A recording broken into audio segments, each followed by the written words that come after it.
Et sans plus tarder, donc, nous allons aller dans la parole de Dieu pour la conclusion du message de ce matin. On va se lever, si vous voulez bien, et nous allons lire. Alors, il y a la parole de Dieu. Nous allons lire deux passages. Nous allons lire un passage dans le psaume 56. Alors, il y a le psaume 56. Et ensuite, nous lirons un passage dans le livre des Proverbes. Psaume 56 de David, où il est dit « Aie pitié de moi, ô Dieu, car des hommes me harcèlent. Tout le jour, ils me font la guerre, ils me tourmentent. Tout le jour, mes adversaires me harcèlent et sont nombreux. Ils me font la guerre comme des hautains, des orgueilleux. Quand je suis dans la crainte, en toi, je me confie. Je me glorifierai en Dieu, en sa parole. Je me confie en Dieu, je ne crains rien que peuvent me faire des hommes. Sans cesse, ils portent atteinte à mes droits. Ils n'ont à mon égard que de mauvaises pensées. Ils complotent, ils épient, ils observent mes traces, parce qu'ils en veulent à ma vie. C'est par l'iniquité qu'ils espèrent échapper. Dans ta colère, ô Dieu, précipite les peuples.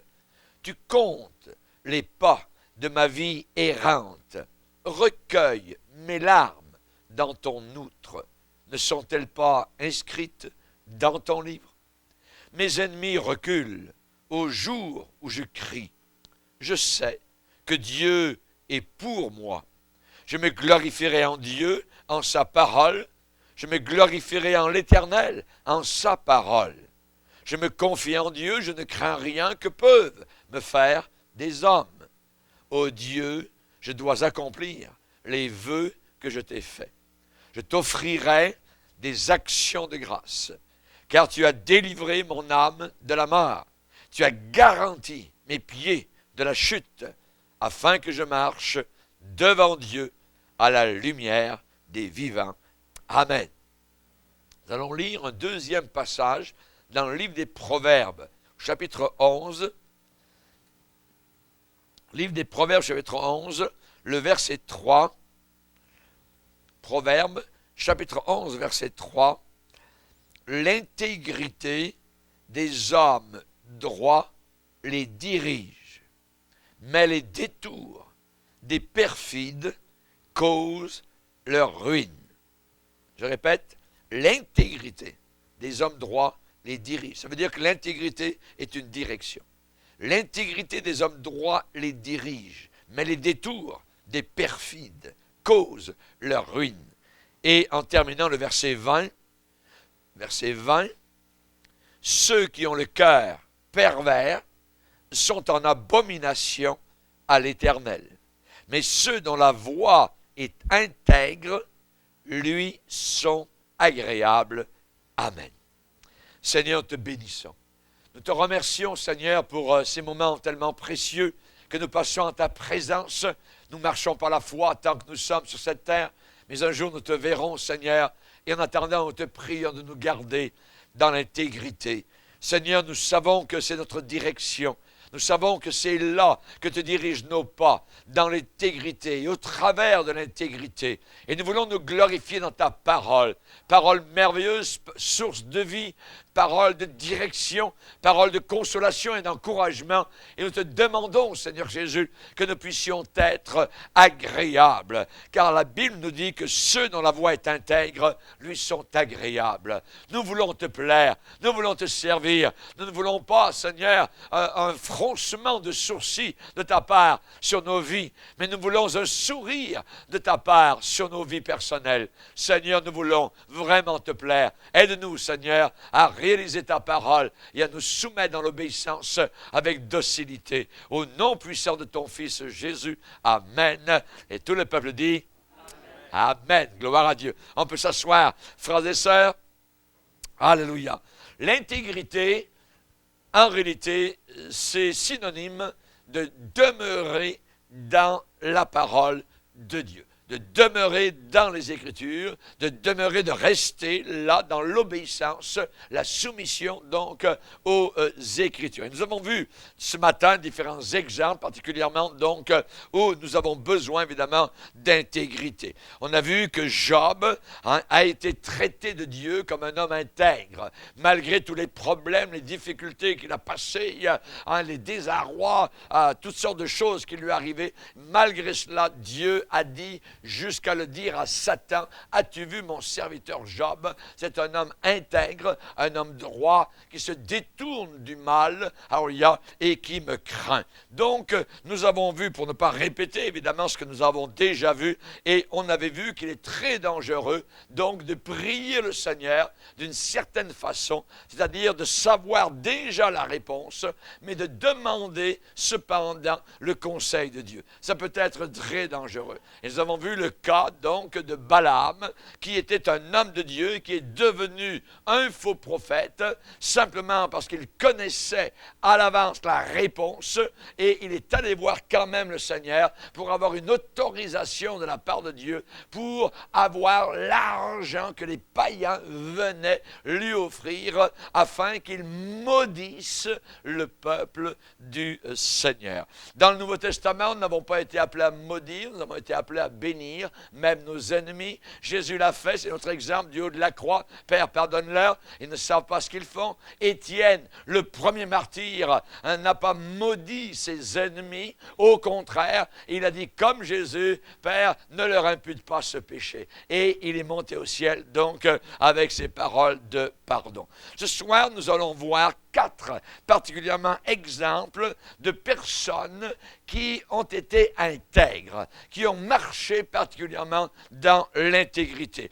Dans des cas assez particuliers, et c'est justement toujours des cas particuliers, c'est là où l'on voit si notre intégrité est valable. Ce n'est pas quand les choses sont faciles que l'on voit particulièrement donc si on est honnête, intègre, transparent et ainsi de suite. Non, c'est lorsqu'il y a évidemment un choix à faire et je peux faire n'importe quel choix. Voyez, rester intègre ou ne pas être donc intègre. Nous allons voir un premier cas ce soir dans 2 Samuel chapitre 24. Dans 2 Samuel chapitre 24, c'est le cas de David, particulièrement donc qui rend visite à Aravna.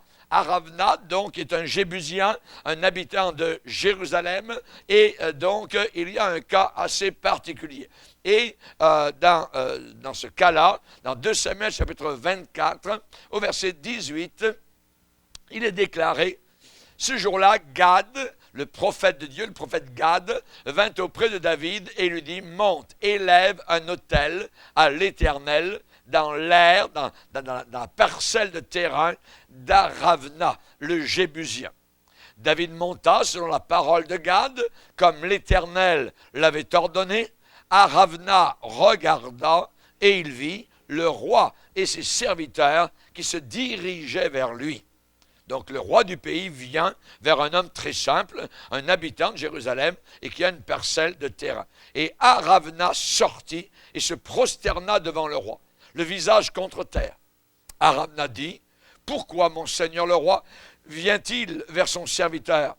Et David répondit, « Pour acheter de toi l'air, c'est-à-dire le terrain qui t'appartient, et pour y bâtir un autel à l'Éternel, afin que la plaie se retire de dessus le peuple. » Il y avait une plaie qui était en train donc de se passer, et là donc David veut élever un autel. Aravna dit à David, que mon seigneur le roi prenne l'air et qu'il y offre les sacrifices qu'il lui plaira. C'est-à-dire, Aravna veut donner le terrain. Il ne veut pas d'argent. Voyez? Que mon Seigneur prenne, que le roi prenne l'air et qu'il y offre les sacrifices qu'il lui plaira. Vois les bœufs, ils disent, mes propres bœufs seront pour l'Holocauste. Les chars avec l'attelage serviront de bois. Aravna donna le tout au roi. Et Aravna dit au roi que l'Éternel ton Dieu te soit favorable. Mais le roi dit à Aravna, non, je veux l'acheter de toi à prix d'argent. Et je n'offrirai point à l'Éternel mon Dieu des holocaustes qui ne me coûtent rien. Et David acheta l'aire et les bœufs pour 50 cycles d'argent. David bâtit là un autel à l'Éternel. Il offrit des holocaustes et des sacrifices d'action de grâce. Alors l'Éternel fut apaisé envers le pays et la plaie se retira d'Israël. Nous avons là un acte de la part de David d'intégrité. D'intégrité. Dieu a dit à David, par le prophète Gad, d'acheter ce terrain et d'y bâtir un autel au Seigneur. Mais voilà que Aravna, lui, ne veut pas l'argent. Il veut le donner. Il veut le donner, littéralement, il veut l'offrir au roi David. Et il veut offrir même ses bœufs pour l'Holocauste. Et il veut même donner ses chars et l'attelage. Pour que ça aille tout donc pour le Seigneur. David vient juste d'apprendre une leçon très dure. Il venait de pécher par un péché de présomption, un péché de dénombrement, une sorte d'orgueil pour savoir combien dans le pays on avait grandi, et ainsi de suite. Voyez, et Dieu lui a proposé 3 fléaux. Imaginez, que feriez-vous si Dieu vous proposait 7 ans de famine? Si Dieu vous proposait 3 mois de fuite devant vos ennemis, ou bien, si vous le désirez, 3 jours de peste dans tout le pays. Quand vous avez à choisir des bénédictions, ça va. Mais quand vous avez à choisir des malédictions, des jugements de la part du Seigneur, que faire? Et c'est là, justement, que le prophète Gad va dire à David, va offrir un sacrifice au Seigneur. Un sacrifice d'expiation. Tu te repens, tu reconnais que tu as mal agi, ce n'était pas bien, et la peste était en train de tuer. Il y avait déjà 70 000 morts dans le pays. David avait, donc, c'est 3 jours de peste, imaginez. Et on voit donc que Aravna veut donner le terrain pour que David, le roi, puisse offrir ce fameux sacrifice, pour que la plaie s'arrête. Et Aravna dit, mais je te donnerai même les bœufs, même le char, on va mettre tout ça, enfin, un beau feu pour le Seigneur, on va l'offrir devant le Seigneur, Dieu sera apaisé et la plaie va s'arrêter.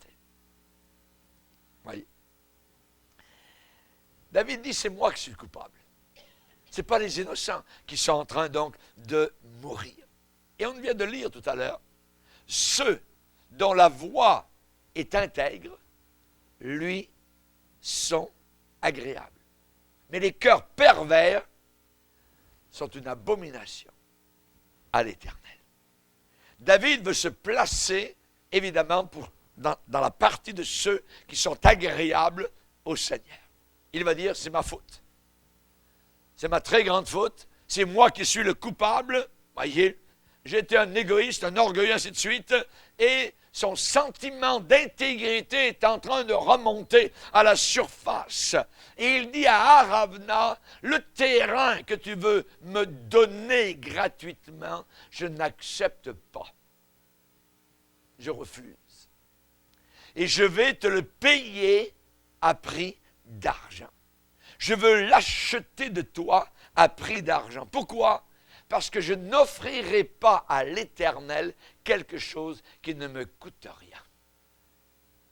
Et aujourd'hui, dans l'Église de Dieu, notre intégrité se juge par le prix que nous payons pour servir le Seigneur.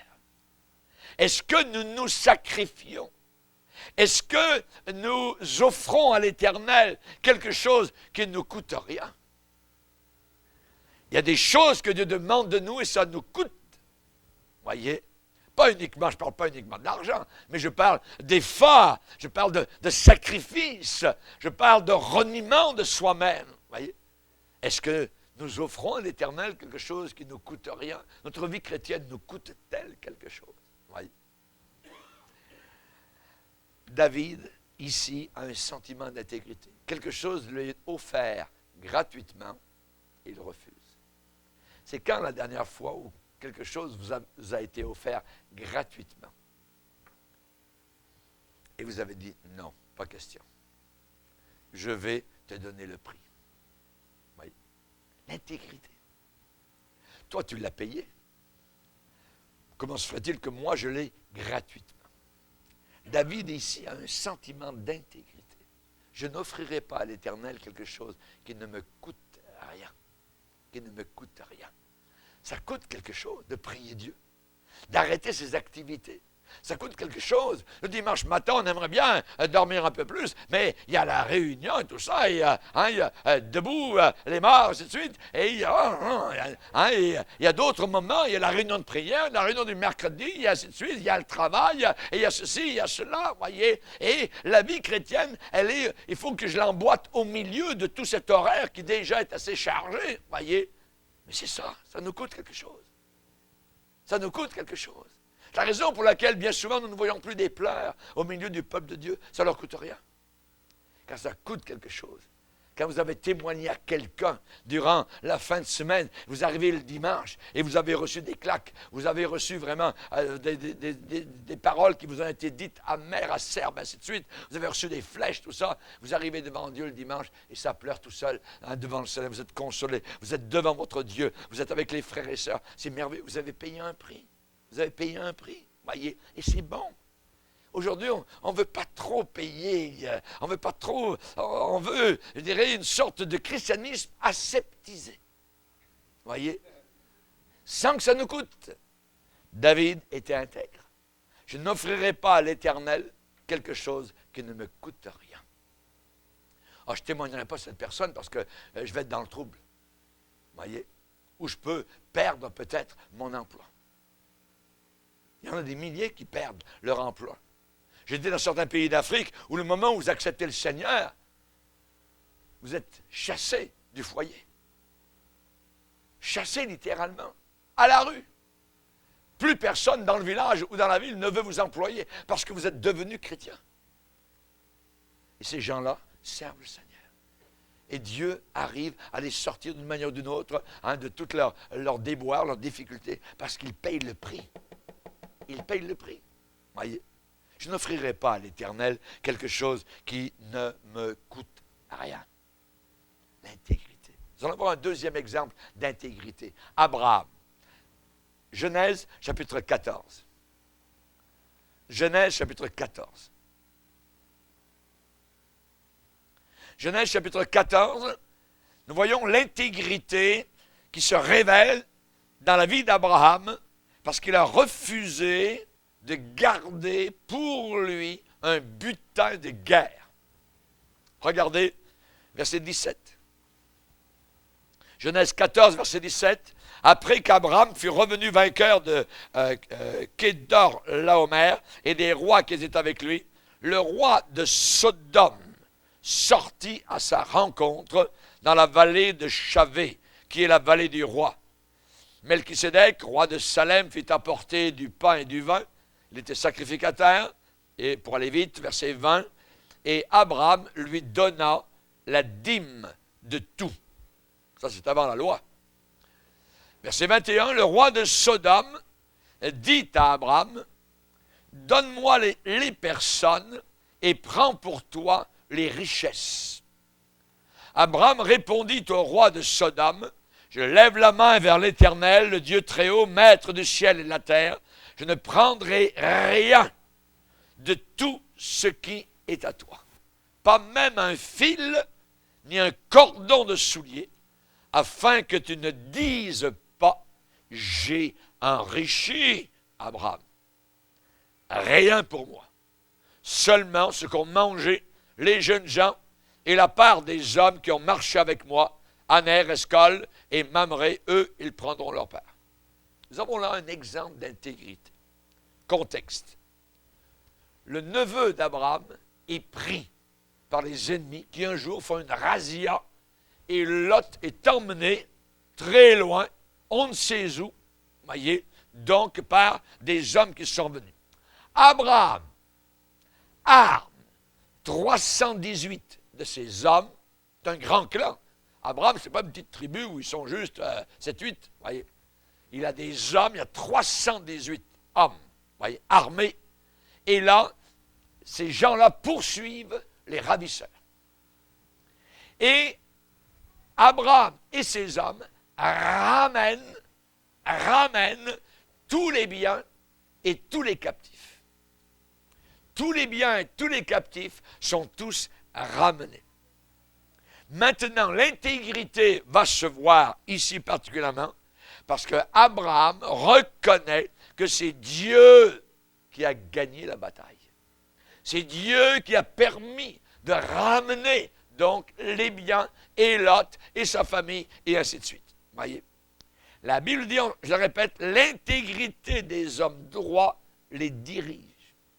Et Abraham, devant le roi de Sodome, va dire, je ne prendrai rien de tout ce qui est à toi.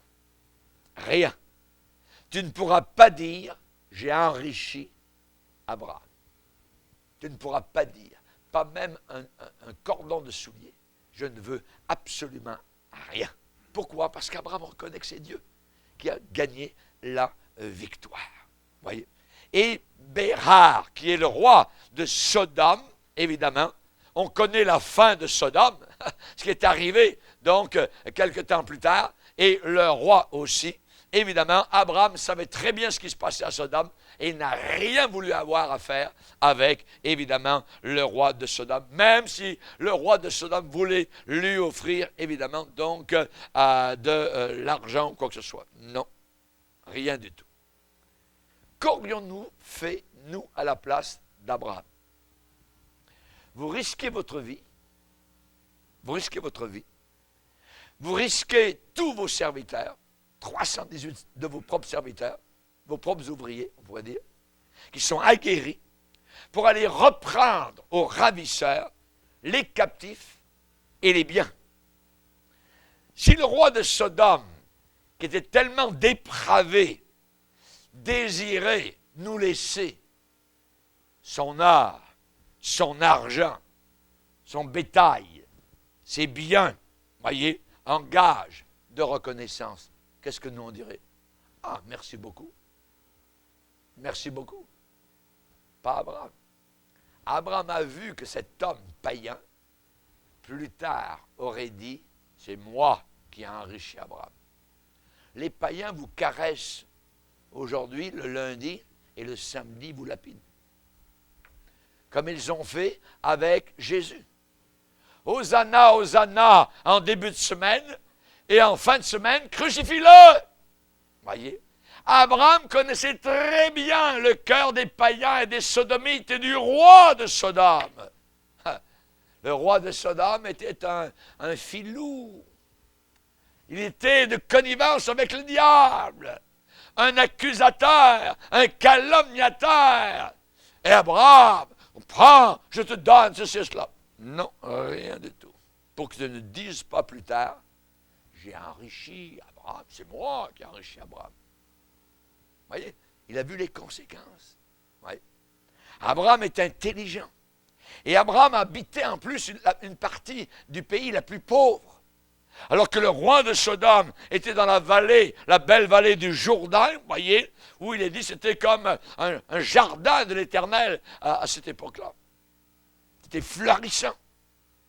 Et le roi de Sodome était riche, et Abraham n'a rien voulu recevoir de lui. L'intégrité dirige. Nous marchons non pas par circonstance, nous les chrétiens.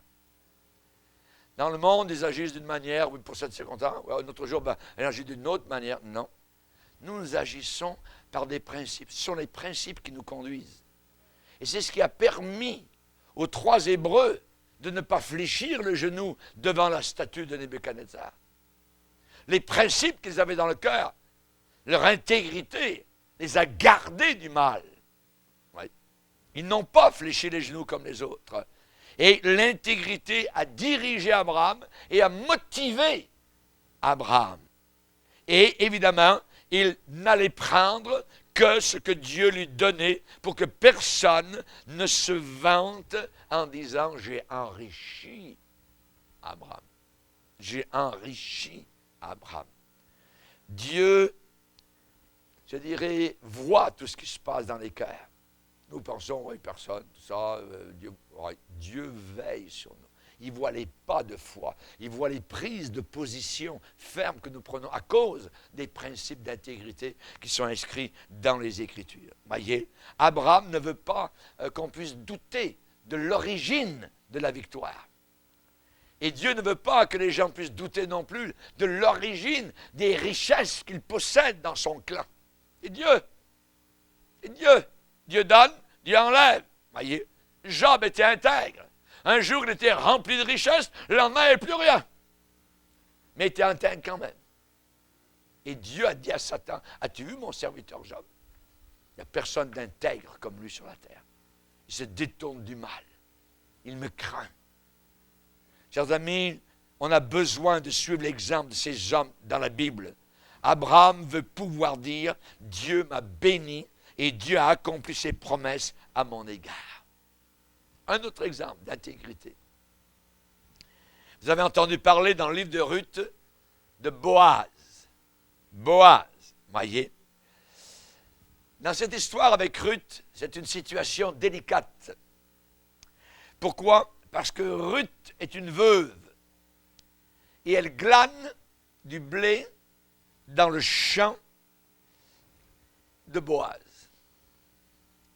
Et c'est une jeune veuve. Et sa belle-mère lui révèle que le champ où elle travaille, le patron du champ, s'appelle Boaz. Et que Boaz, c'est un proche parent de son époux qui est mort. En Israël, un homme avait le droit et le devoir d'épouser une veuve, et spécialement la veuve de son frère. Un homme avait ce droit et ce devoir d'épouser la veuve de son frère. Pourquoi? Pour qu'il y ait une descendance par un enfant qui puisse porter donc son nom. Et ce devoir se reportait sur le parent suivant si le premier, le proche parent, le plus proche parent, refusait. Donc c'était l'autre qui pouvait épouser la veuve. Et Boaz a vu Ruth. Elle lui a plu. Il l'a aimée. Beaucoup. Et sur le conseil de sa belle-mère, la jeune femme va à l'aire, donc dans l'aire de travail, où Boaz repose. Boaz est surpris. Il y a une femme dans l'air. Pas dans l'air, dans l'air. Ouais. Il est surpris, il se réveille. Et elle lui explique, timidement, voyez, c'est toi qui es mon proche parent. Donc, tu peux m'épouser. Boaz sait que Ruth est une femme vertueuse. Il sait ça. Elle est pure. Il sait que les motifs de Ruth sont purs. Il l'aime dans son cœur. Il l'estime. Boaz sait aussi qu'il y a en ville un autre que lui, qui est plus proche dans la parenté, dans le lien de parenté, que lui. Et que c'est l'autre qui, normalement, s'il dit « je veux l'épouser », hélas, Boaz, tu ne pourras pas avoir Ruth. Il peut dire « on va faire ça en douce, moi je t'aime, tout ça, et bon, pour que l'autre ne puisse pas t'avoir, c'est moi qui vais t'avoir. » On n'en parle pas à personne. C'est là l'intégrité de Boaz. De Boaz. Et on voit donc particulièrement que cet homme a quelqu'un avant lui qui a un droit un droit légal en Israël d'avoir Ruth comme épouse. Est-ce qu'on va aller voir ce gars-là? Il peut aussi bien tomber amoureux de Ruth. Et Boaz peut se dire, oh, celle que j'aimais, c'est l'autre qui va l'épouser. Mais l'intégrité des hommes droits les dirige. Et Boaz va risquer le tout pour le tout. Boaz, n'oubliez pas, est déjà amoureux. Il l'aime, voyez. Évidemment, c'est embarrassant. Parce que Ruth est devant lui et elle attend, évidemment, qu'il la prenne pour épouse, qu'il dise, on va se marier. Personne n'aurait pu se rendre compte de rien. L'intégrité. L'intégrité. Et il n'ignore pas, Boaz n'ignore pas la loi de Dieu en Israël. Il ne passe pas à côté. Et passer à côté, la loi de Dieu, ça s'appelle la transgression. Il ne transgresse pas. Il s'en remet totalement entre les mains du Seigneur. Et parfois, vous avez des circonstances dans vos vies où vous pourriez, on va dire, faire un passe-droit. Ou bien vous en remettre totalement entre les mains du Seigneur, quoi qu'il arrive. Il y a quelqu'un en avant de moi qui... et puis peut-être lui, j'aurais pensé que ça serait ça, mais voyez, vous risquez une perte à cause de votre intégrité.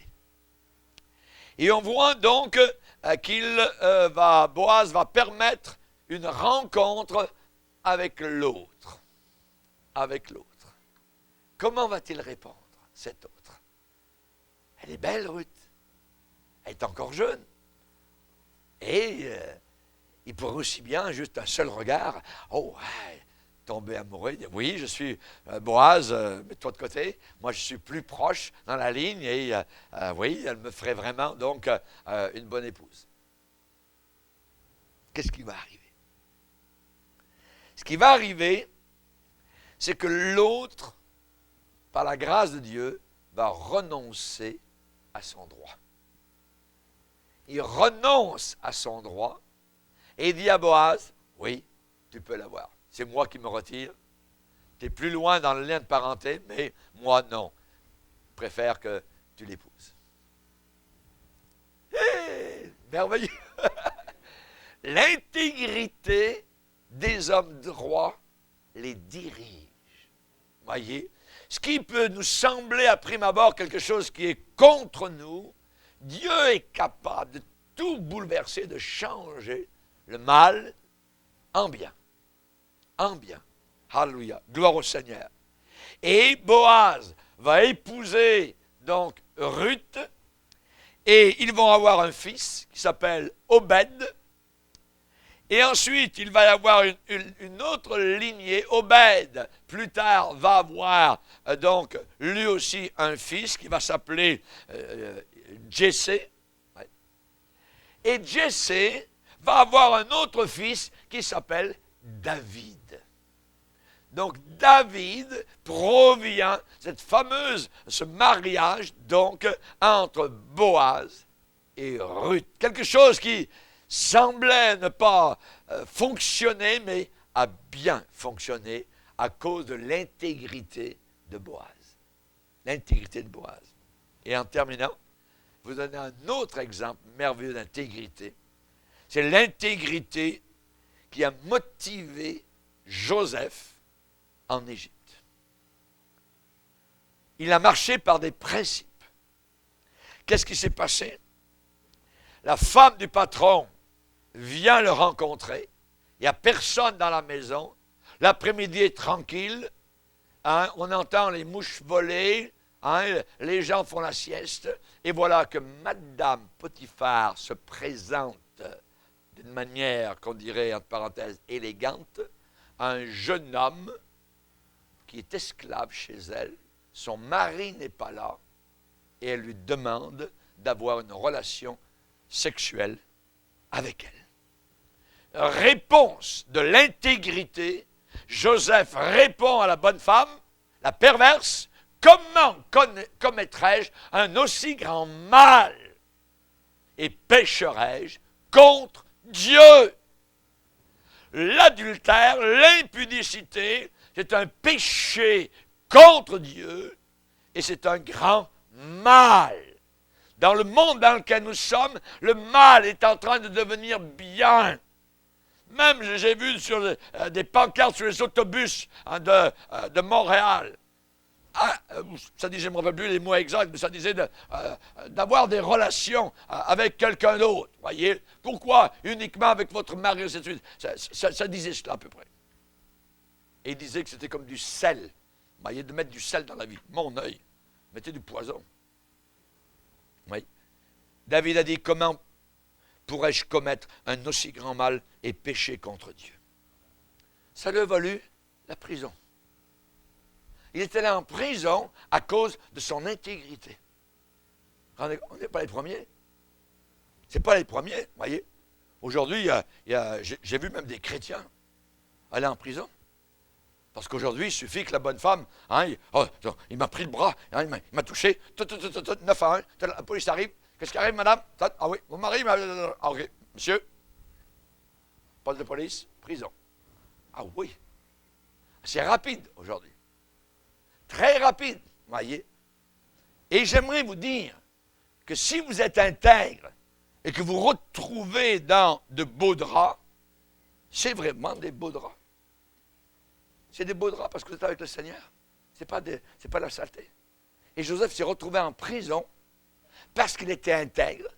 Et parce que la bonne femme, quand le mari est revenu, mon mari, c'est terrible, tout ça, regarde l'esclave qu'on a eu, tout ça, il a voulu me violer, tout ça. Moi, je ne crois pas que Potiphar a vraiment cru à sa femme. Parce qu'elle devait être vraiment volage, elle devait être vraiment pervertie. Mais étant donné la situation, tout ça, comme il avait de droit et de mort, un esclave, c'est comme une mouche, vous voyez, donc, prison. OK, mon gars, en prison. En prison, Joseph a rencontré le chef de ceux qui versaient le vin à la table de Pharaon. Il avait fait une bêtise, il s'est retrouvé en prison. Et Joseph était là. Et c'est cet homme-là, quand il est sorti de prison, a révélé à Pharaon qu'en prison, il y avait un jeune homme qui lui avait dit son songe, l'explication du songe qu'il a vu. Et ça a donné que Pharaon vient d'avoir un songe et il ne comprend rien. Il y a des épis tout maigres, il y a des épis tout gras, il y a des vaches toutes grasses, il y a des vaches toutes maigres, je ne comprends rien tout ça. Pourquoi est-ce qu'on ne le ferait pas sortir de prison, qu'ils viennent nous dire, évidemment, qu'est-ce que ça veut dire? Joseph aurait pu travailler toute sa vie, il y aurait 60 ans, 70 ans, 80 ans de sa vie, même 10 vies, sans jamais réaliser ce que ces quelques petites années en prison ont accompli. C'est mieux d'être en prison avec l'approbation de Dieu que d'être à l'air libre avec un démon sur chaque épaule. Amen. Amen. Il y a une récompense à l'intégrité. Être intègre, parfois au départ, ça semble ne pas payer. Voyez? J'aurais dû être croche un peu, tout ça, puis je m'en serais sorti. Non, restez intègre. Restez basé sur des principes. Nous sommes chrétiens. Dieu est capable, évidemment, de nous en sortir. Et on sait que la base de toute direction de Dieu, c'est l'intégrité. L'intégrité. Et on sait qu'en l'espace, évidemment, de quelques heures, Joseph est sorti de prison et est devenu le premier ministre de tout le pays d'Égypte.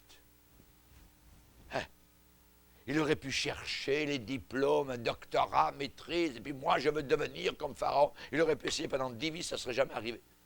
Mais avec Dieu, simplement, voyez, un prisonnier, un serviteur, vendu par ses frères, haï par ses frères, voyez, au marché des esclaves, tout ça, ainsi de suite. Et en l'espace de quelques, je dirais, jours, le voilà placé sur le trône d'Égypte.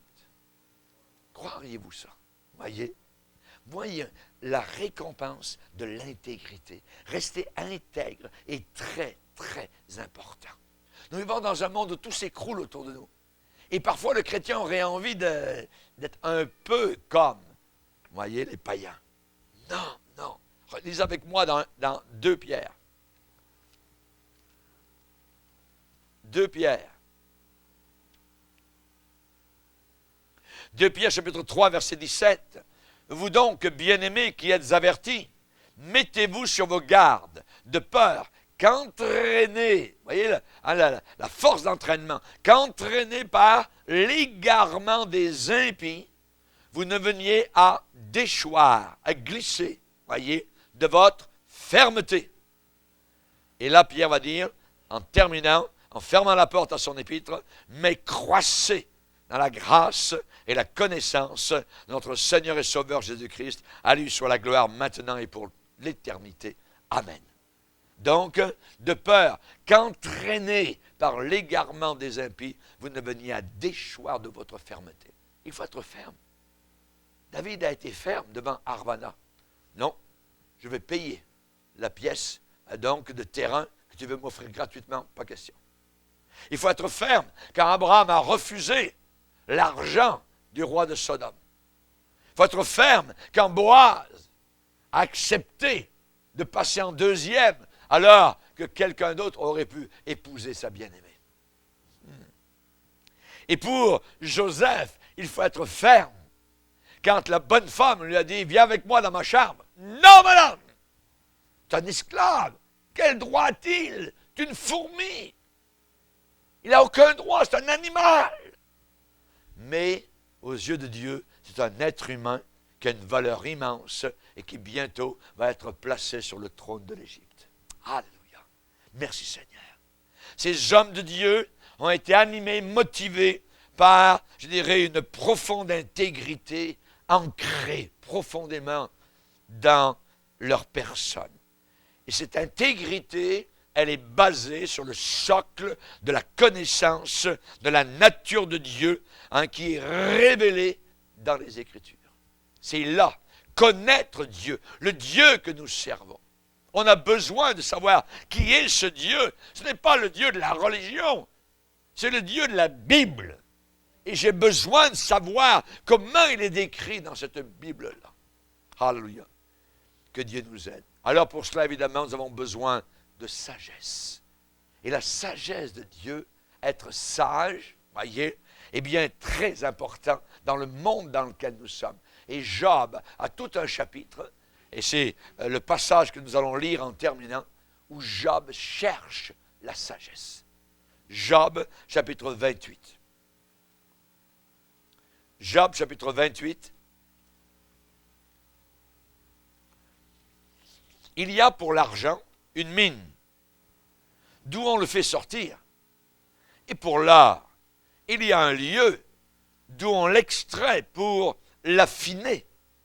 Le fer se tire de la poussière et la pierre se fond pour produire l'airain. Ça n'a pas changé encore aujourd'hui. Job 28, verset 3. L'homme fait cesser les ténèbres, c'est-à-dire avec une lampe, une lumière. Il explore jusque dans les endroits les plus profonds, les pierres cachées dans l'obscurité et dans l'ombre de la mort. Il creuse un puits loin des lieux habités. Ses pieds ne lui sont plus en aide. Ça veut dire qu'il est au bout d'une corde. Vous voyez? Ses pieds ne sont plus en aide. Il cherche dans les grottes, vous voyez, les pierres, les diamants, ainsi de suite. Il est suspendu, balancé, loin des humains. La terre d'où sort le pain est bouleversée dans ses entrailles comme par le feu. Ces pierres contiennent du saphir et l'on y trouve de la poudre d'or. L'oiseau de proie n'en connaît pas le sentier. Mais non, c'est à l'intérieur de la terre. L'œil du vautour ne l'a point aperçu. Les plus fiers animaux ne l'ont point foulé. Le lion n'y a jamais passé. L'homme porte sa main sur le roc. Il renverse les montagnes depuis la racine. Il ouvre des tranchées dans les rochers. Et son œil contemple tout ce qu'il y a de précieux. Il arrête l'écoulement des eaux, ça veut dire qu'il fait des barrages. et il produit à la lumière ce qui est caché. Il n'y a rien de nouveau sous le soleil. Mais la question, verset 12, mais la sagesse, où se trouve-t-elle? Où est la demeure de l'intelligence? L'homme n'en connaît point le prix. Elle ne se trouve pas dans la terre des vivants. L'abîme dit, elle n'est point en moi. Et la mer dit, elle n'est point avec moi. Elle ne se donne pas contre de l'or pur. On ne peut pas l'acheter. Elle ne s'achète pas au poids de l'argent. Elle ne se pèse pas contre l'or d'Ophir, ni contre le précieux onyx, ni contre le saphir. La sagesse, l'intelligence, elle ne peut se comparer à l'or ni au verre. Elle ne peut s'échanger pour un vase d'or fin. Le corail et le cristal ne sont rien auprès d'elle. La sagesse vaut plus que les perles. La topaze d'Éthiopie n'est point son égale, et l'or pur n'entre pas en balance avec elle. D'où vient donc la sagesse? Où est la demeure de l'intelligence? Elle est cachée aux yeux de tout vivant. Elle est cachée aux oiseaux du ciel. Le gouffre et la mort disent, nous en avons entendu parler. C'est Dieu qui en sait le chemin. C'est lui qui en connaît la demeure, car il voit jusqu'aux extrémités de la terre. Il aperçoit tout sous les cieux. Quand il régla le poids du vent, quand il fixa la mesure des eaux, quand il donna des lois à la pluie, et quand il traça la route de l'éclair et du tonnerre, alors il vit la sagesse et la manifesta. Il en posa les fondements et la mit à l'épreuve. Puis il dit à l'homme, voici la crainte du Seigneur, c'est la sagesse. S'éloigner du mal, c'est l'intelligence. Amen. Amen. La sagesse, c'est simplement craindre Dieu. Et quelqu'un d'intelligent s'éloigne du mal. Dans le psaume 119, il est déclaré « Heureux ceux qui sont intègres dans leur voie, qui marchent selon la loi de l'Éternel, heureux ceux qui gardent ses préceptes. » C'est des gens heureux. L'intégrité, la sagesse. Tu vois le mal et tu t'éloignes. Ça, c'est intelligent. L'insensé, il voit le mal et il fonce dans le trou. Seigneur, nous sommes devant toi. Et nous te prions de bénir les quelques pensées que ce soir, Seigneur, tu as placées sur notre cœur, au travers de David et d'Aravna, au travers d'Abraham et du roi de Sodome, au travers de Boaz, Seigneur, et de l'autre prétendant.